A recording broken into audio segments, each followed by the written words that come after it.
Meaning of dialectology. Dialectology.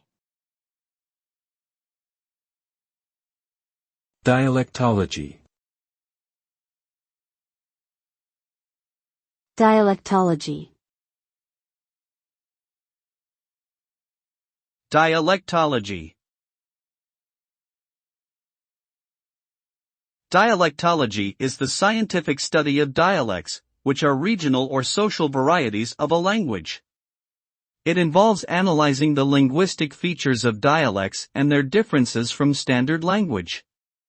Dialectology can provide insights into the history and development of languages, as well as social and cultural factors that influence language use.